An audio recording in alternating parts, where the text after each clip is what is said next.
नमस्कार, मी आहे वैष्णवी कथलकर। आपण बघत आहात CTV न्यूज नजर प्रत्येक बातमीवर।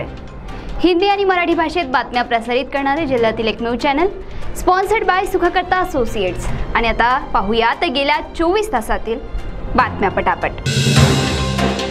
दुर्गापूर पोलीस ठाण्याअंतर्गत येणाऱ्या सिनारा गावाच्या परिसरात एका बिबट्याने एका मुलावर हल्ला करीत त्याचा बळी घेतल्याची घटना 20 तारखेला संध्याकाळी 7:30 वाजता उघडकीस आली। आज सकाळी त्या मुलाचे शव छिन्नविछिन्न अवस्थेत सापडले असून या प्रकरणामुळे नागरिकांत दहशतीचे वातावरण पसरले आहे। आरमोरी तालुक्यातील डार्ली येथील केशव लाकडे यांच्या शेतात काम करत असणाऱ्या 11 महिलांवर वीज कोसळल्याने त्यातील एका महिलेचा मृत्यू झालाय, तर 2 महिला गंभीर जखमी झाल्या असून 8 महिला किरकोळ जखमी झाल्याचे वृत्त 20 तारखेला दुपारी हाती आले आहेत। शेतात काम करत असताना अचानक दुपारी विजांचा कडकडाट सुरू झाला, त्यामुळे या 11 महिला मंदिराच्या आश्रयास गेल्या असता अचानक तिथे वीज कोसळली। दरवर्षी घुगुस येथे सर्व धर्मीय महाआरतीचे आयोजन केले जाते आणि हे आयोजन भाजपातर्फे करण्यात येते। मागील 8 वर्षांपासून या महाआरतीत जिल्ह्याचे पालकमंत्री व राज्याचे मंत्री सुधीर मुनगंटीवार यांच्या हस्ते ही आरती केली जात होती, परंतु यावर्षी पालकमंत्री सुधीर मुनगंटीवार अनुपस्थित राहिल्यामुळे अचानक चर्चेला पेव फुटले आहे आणि त्याचे मुख्य कारण घुगुस परिसरात लोकसभेत सुधीर मुनगंटीवार यांना मिळालेली पिछाडी हे प्रमुख कारण असावे असा कयास राजकीय वर्तुळात लावला जात आहे। मूल परिसरातील सावली वन परिक्षेत्रात आतापर्यंत वाघ आणि बिबट्याच्या हल्ल्यात अनेक जण ठार झाले आहे आणि वाघांना, बिबट्यांना आणि अन्य वन्य प्राण्यांना बचावण्याच्या पवित्र्यात असलेल्या वन विभागाला मात्र मनुष्याची कदर नाही असे म्हणत भूमिपुत्र ब्रिगेडने ठिय्या आंदोलन उभारले आहे। खुद्द पालकमंत्र्यांच्या मतदारसंघात मनुष्यांचा बळी जात असल्याने पालकमंत्री शांत का असा सवालही भूमिपुत्र ब्रिगेडने उपस्थित केला आहे आणि वन विभागावर सदोष मनुष्यवधाची कारवाई करावी अशी मागणी केली आहे।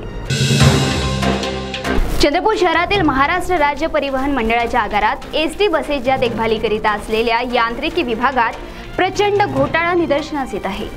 बाहेर गावावरून आल्यानंतर एखादी एसटी बस आगारात देखभालीकरिता आली असता त्याच्या देखभालीकरिता किमान 35 ते 40 मिनिटांचा वेळ लागतो, परंतु या आगारातले यांत्रिकी कर्मचारी मात्र 10 मिनिटातच त्या बसेसची देखभाल करून तिला पुन्हा रस्त्यावर आणून राहिले आहेत। या प्रकारामुळे बसेसचा अपघात होण्याची शक्यता नाकारता येत नाही।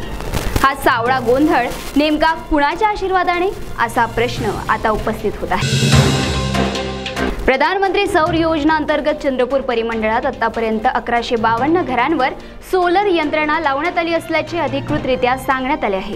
प्रधानमंत्री सोलर योजना अंतर्गत महावितरण कंपनीने नागरिकांना सोलर योजना लावण्यासाठी प्रवृत्त केले होते।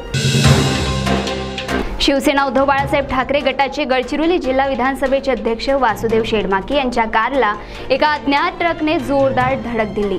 या धडकेत जिल्हा प्रमुख वासुदेव शेडमाके हे सुरक्षित बचावले असून कारचे मात्र प्रचंड प्रमाणात नुकसान झाले।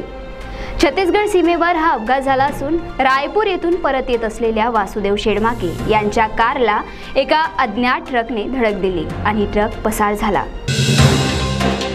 एका वनपालपासून वनपरिक्षेत्र अधिकारीपर्यंत मजल मारणाऱ्या पालघरच्या RFOवर अपसंपदा जमवण्याच्या खटल्यात गुन्हा दाखल झाला असून त्यांच्या समवेत त्यांच्या पत्नीवरही गुन्हा दाखल करण्यात आल्याने वन विभागात एकच खळबळ उडाली आहे। ह्या वनपरिक्षेत्र अधिकाऱ्याने 66 लाख रुपयाची अपसंपदा जमवल्याची माहिती उघडकीस आली आहे। तर या होत्याच्या पटापट बातम्या। लवकरच भेटूया पुन्हा काही नव्या बातम्यांसह। तोपर्यंत अशाच बातम्यांचे अपडेट घेण्यासाठी बघत रहा विदर्भातील अग्रणी CTV न्यूज नजर प्रत्येक बातमीवर। नमस्कार।